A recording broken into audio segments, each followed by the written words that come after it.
हम आज एक ऐसी बीमारी के बारे में बात करेंगे जो कि काफ़ी कॉमन है, पर उसको टाइम पे ट्रीट ना करने की वजह से वो एक जानलेवा रूप ले लेती है। हम बात कर रहे हैं डीप वीनस थ्रोम्बोसिस के बारे में, जिसे हम कॉमनली डीवीटी बोलते हैं। नमस्कार, मैं डॉक्टर कुणाल अरोरा, एक इंटरवेंशनल रेडियोलॉजिस्ट हूँ। हम जानेंगे कि डीवीटी क्या होता है, ये किन लोगों में होता है, इसके होने के क्या कारण होते हैं, और हम इसके लक्षण और निदान के बारे में बात करेंगे। फिर हम इसके उपचार और बचाव के बारे में भी बात करेंगे। डीप वेन थ्रोम्बोसिस का मतलब होता है वेन्स में क्लॉट्स या फिर थक्के का होना। हमारी बॉडी में दो प्रकार की खून की नलियां होती है। पहली आर्टरी होती है जो कि साफ खून को हार्ट से बॉडी के डिफरेंट पार्ट्स में लेके जाती है। ये ऑक्सीजनेटेड खून को कैरी करती है।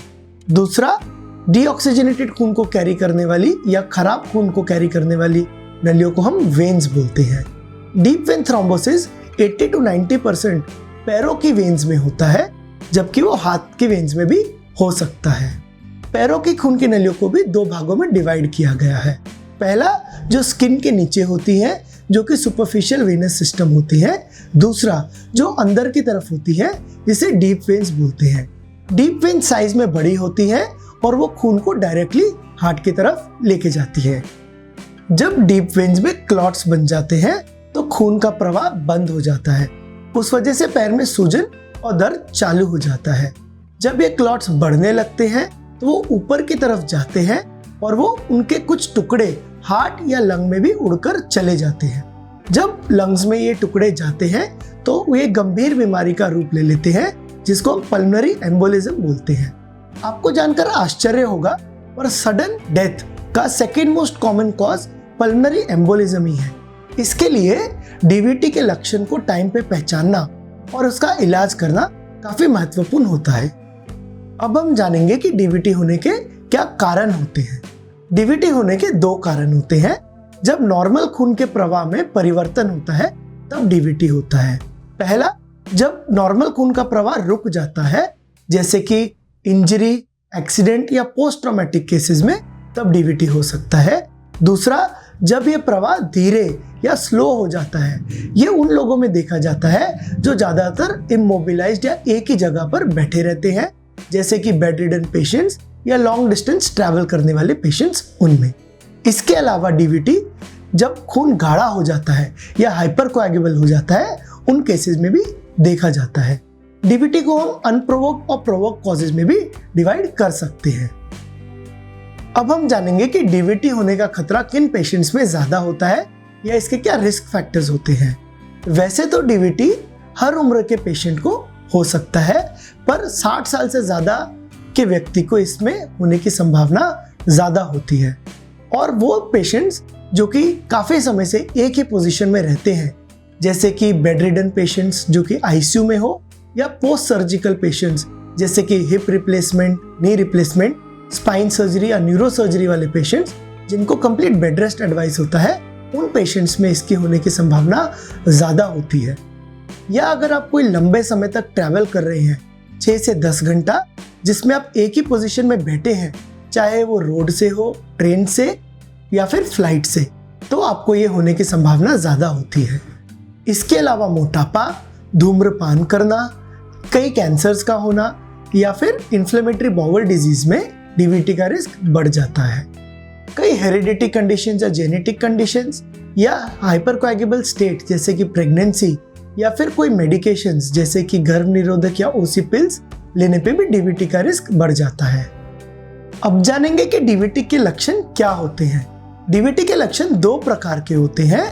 पहला, जो लक्षण तेजी से उत्पन्न हो या फिर एक्यूट सिम्टम्स।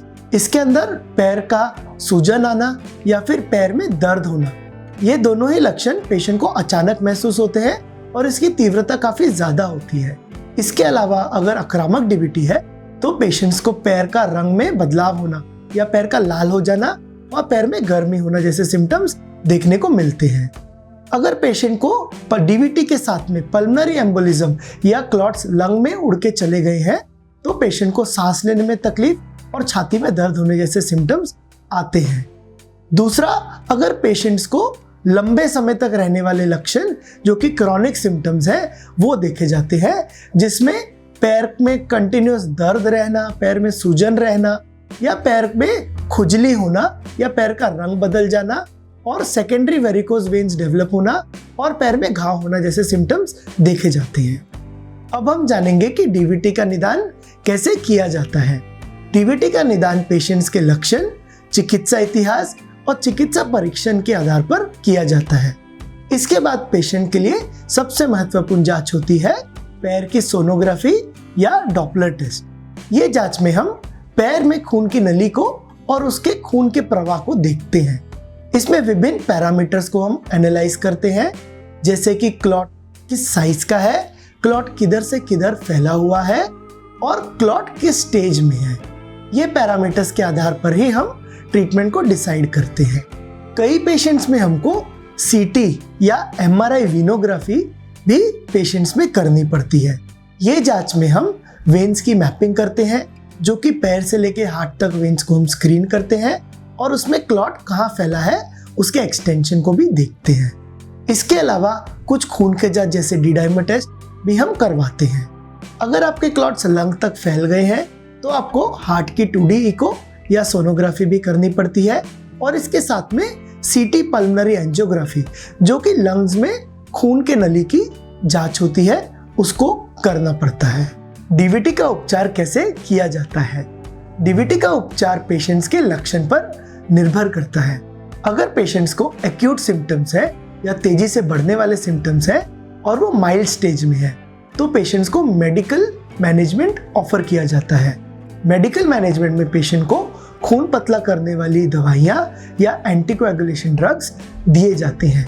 ये दवाइयाँ क्लॉट को पिघलाने में और खून को पतला करने में कारगर होती हैं। ये दवाइयाँ इंजेक्शन के रूप में या टैबलेट्स के रूप में पेशेंट को दी जाती हैं। ये दवाइयाँ 3 से 6 महीने तक कंटिन्यूस लेनी पड़ती हैं। इसके अलावा अगर मेडिकल ट्रीटमेंट के बावजूद क्लॉट्स बढ़ते हैं या डीवीटी एक्सटेंसिव होता है या ज़्यादा फैला हुआ होता है, तो हम पेशेंट्स को अत्याधुनिक इंटरवेंशनल रेडियोलॉजी ट्रीटमेंट ऑफर करते हैं। इंटरवेंशनल रेडियोलॉजी प्रोसीजर्स में सबसे पहला होता है आईवीसी फिल्टर प्लेसमेंट। पेट में एक खून की नली होती है जिसको हम इंफीरियर वेना कावा बोलते हैं। हम उस खून की नली में एक अम्ब्रेला शेप डिवाइस या यंत्र को डालते हैं, जिससे कि क्लॉट्स अगर ऊपर की तरफ जा रहे हैं तो वो यंत्र में फंस के अटक जाते हैं और लंग में नहीं जाते हैं। सेकेंड ट्रीटमेंट होता है मैकेनिकल थ्रोम्बेक्टोमी, जिसके अंदर हम ट्यूब का इस्तेमाल करके क्लॉट्स को डायरेक्टली सक आउट करके बाहर निकाल लेते हैं। इससे हम क्लॉट का बर्डन कम करते हैं। तीसरा ट्रीटमेंट होता है कैथेटर डायरेक्टेड थ्रोम्बोलाइसिस, जिसके अंदर हम एक ट्यूब को क्लॉट के अंदर डालते हैं और उसके द्वारा आपको थ्रोम्बोलाइटिक या क्लॉट पिघलाने वाली दवाई देते हैं, जिससे कि क्लॉट्स पिघल जाते हैं। अगर आपके खून की नली सिकुड़ी होती है तो हमें एंजियोप्लास्टी या स्टेंटिंग का भी उपयोग करना पड़ता है। यह हमें ज़्यादातर क्रॉनिक केसेस में करना पड़ता है। अब हम जानेंगे कि डीवीटी से कैसे बचाव किया जा सकता है या उसे कैसे प्रिवेंट किया जा सकता है। कुछ छोटे छोटे लाइफस्टाइल चेंजेस करके हम डीवीटी को प्रिवेंट कर सकते हैं। पहला, नियमित व्यायाम करना। व्यायाम करने से रक्त का प्रवाह बढ़ता है और डीवीटी होने का खतरा कम होता है। दूसरा, पर्याप्त पानी पीना। तीसरा, लंबे समय तक एक ही पोजीशन में बैठने से बचना। अगर हम ज़्यादा देर तक एक ही पोजीशन में बैठे रहते हैं तो हमें उसमें ब्रेक्स लेना चाहिए, बीच बीच में चलना चाहिए। ये उन लोगों के लिए काफ़ी उपयोगी होता है जो कि ट्रैवल करते हैं। चौथा, धूम्रपान को छोड़ना। पांचवा, स्वस्थ वजन बनाए रखना और मोटापे को कम करना। छठा, अगर आपको कोई भी हाई रिस्क फैक्टर्स हैं डीवीटी के लिए, जैसे हमने पहले बताए हैं, तो आप कंप्रेशन स्टॉकिंग्स या मोजो का भी इस्तेमाल कर सकते हैं। आज हमने डीप वेन थ्रोम्बोसिस के बारे में चर्चा की। हमने जाना कि ये गंभीर समस्या है जो कि हमें अनजाने में हो सकती है।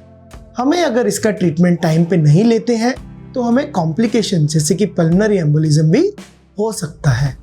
हम इसके इंटरवेंशनल रेडियोलॉजी ट्रीटमेंट के बारे में अगले वीडियो में चर्चा करेंगे और जानेंगे कि ये प्रोसीजर्स कैसे डीवीटी के ट्रीटमेंट को रेवोल्यूशनाइज कर रहे हैं और इसके लॉन्ग टर्म कॉम्प्लिकेशंस को अवॉइड कर रहे हैं।